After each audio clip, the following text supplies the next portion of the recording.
Guys,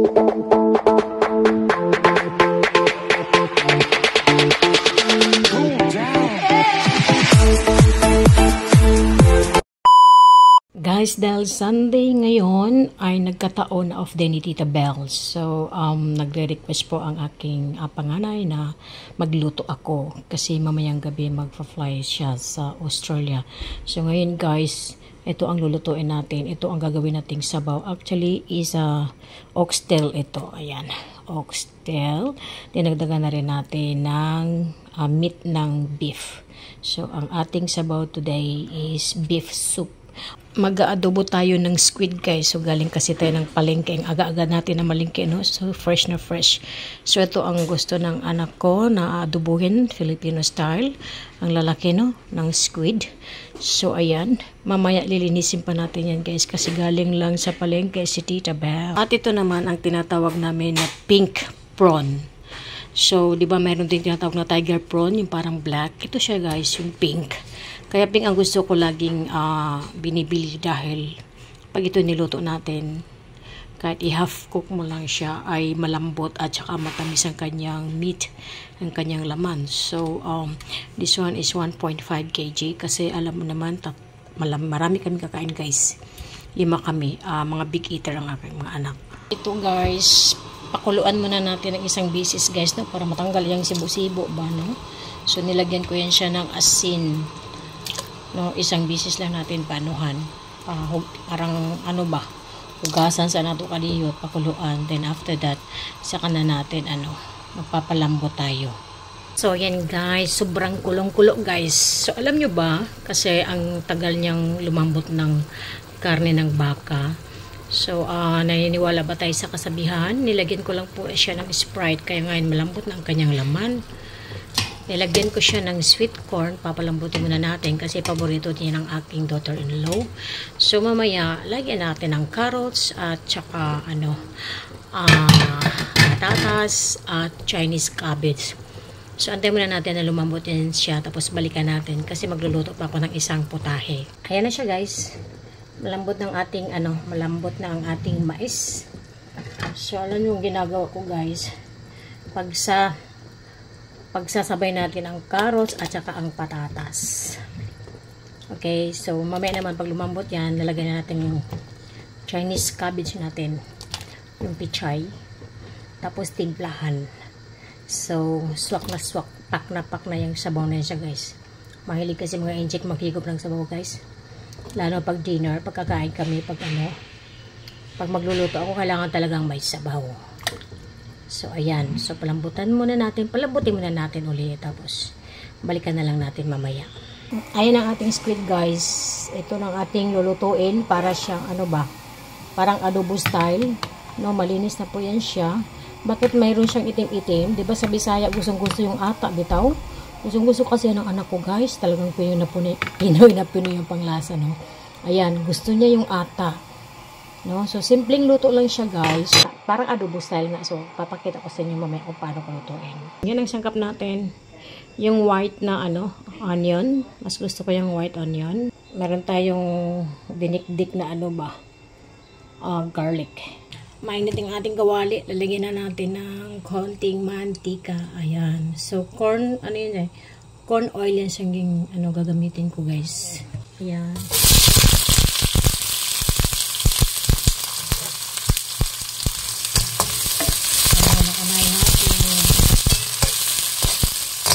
Mas gusto ko kasi yung yung white na onion. Yan siya. Lutuin na natin ng konti daw.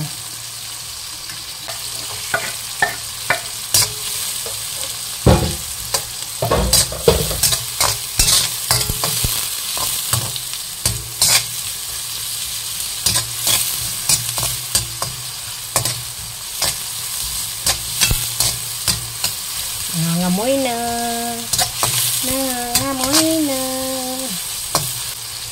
Dandahan na natin ilagay ang ating squid. Ayan. Diba? Hinihitin siya, oh. Nakita niyo yung pinakaata niyo, guys. Ano bang tawag sa Tagalog? Basta kayo, yun na yun. Ayan. Gustong-gusto yan ni, ni panganay ko. Ang ganun. So, gawin natin yan guys. Palambutin muna natin ito. No? Kasi gustong-gusto niya malambot. Tapos, balikan na lang natin yan siya mamaya. Lagyan muna natin ito, yung light sauce.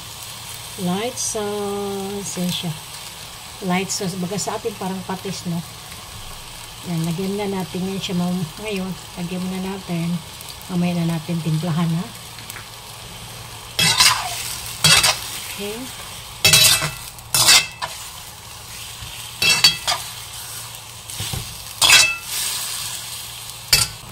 Lagyan tayo ng daw ng laurel. Pagpabango lang naman siya guys eh. Dapat kasi lagyan ko siya ng lisong paminta eh. Kaso lang nakalimutan kong bumili guys. Hindi kasi ako minsan nag-i-stock eh. Dahil biral ako nagluluto. Ayan. Pampabango. O, diba? Ayan. So, marami akong daw ng laurel. Ayan. Okay na yan. Okay na yan. So, gawin natin dyan. Palambutin na natin guys. Balikan na natin mamaya. Kasi mamaya magluluto din ako ng yung pink shrimp. Niluto ko naman sa batang yan. Sige, hayaan na natin yan siya dyan. At ngayon naman guys, ito ng ating lulutuin ng ating pink shrimp. No? Ang lalaki niyan guys. Nagpainit na tayo ng ating kawali. Pero butter ang ilalagay natin. Butter, hindi siya cooking oil. Butter lang siya guys ha. Yan. Mahina lang apoy. Mahina lang ang apoy. Yan.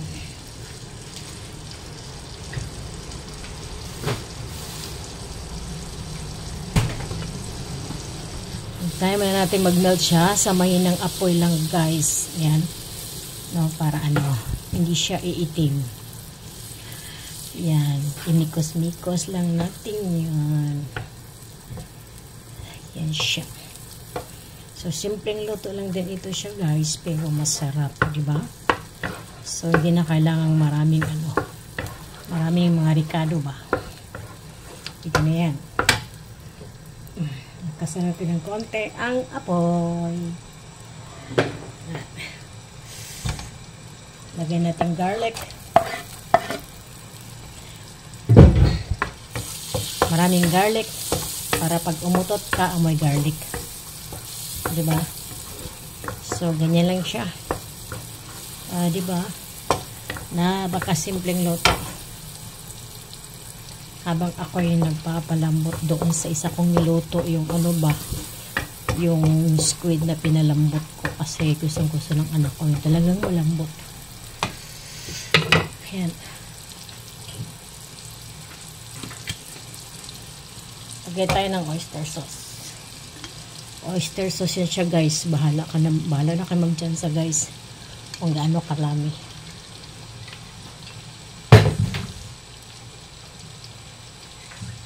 At meron akong tinatawag ayan, dark sauce na Tai Hua. Ayan ang aking pang timpla, no? Ayan.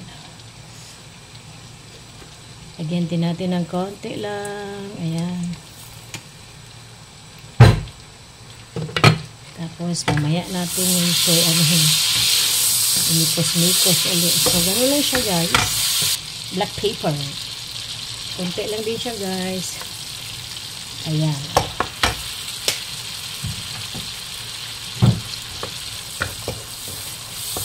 At ilagay natin ang ating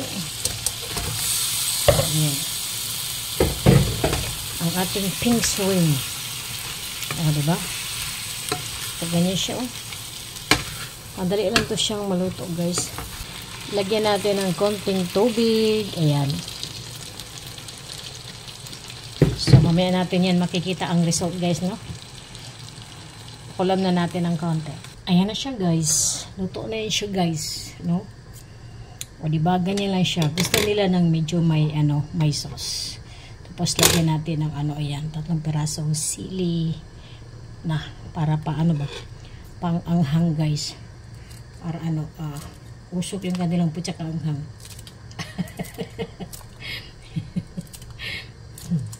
So, ayan. O, diba? So, ready to eat na yan. At yan naman ang ating beef soup. Ayan.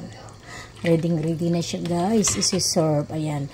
Mura bitang mulangoy siya, no? Kaya gustong-gusto din nila maghigop og sabaw, guys. Ayan, oh. So, yan ang oxtail. Tapos, diba din nagdagan ko siya ng beef. Meron siyang corn. Meron siyang Chinese cabbage. Patatas at carrot. So, ox na kayan siya, guys. Ayan. So, ready to eat and ready to serve. Yan na rin ang ating pinaka-adobong pusit. O, ayan. So, parang ano, no, ang tagal ko rin siyang talaga yung pinalambutan siya ng totoo, guys. Ayan, no. Ayan, sarap na sarap talaga niya ng anak ko dyan ng uso. So, diba? So, ganun kami, guys. Tatlo po tayo ang aming pang-dinner. Meron kaming sabaw na baka. Meron kaming pink shrimp. Parang adobo style. Okay, so ito naman yung pusit natin. So, let's go, guys. Eat na tayo, guys. Ready to serve.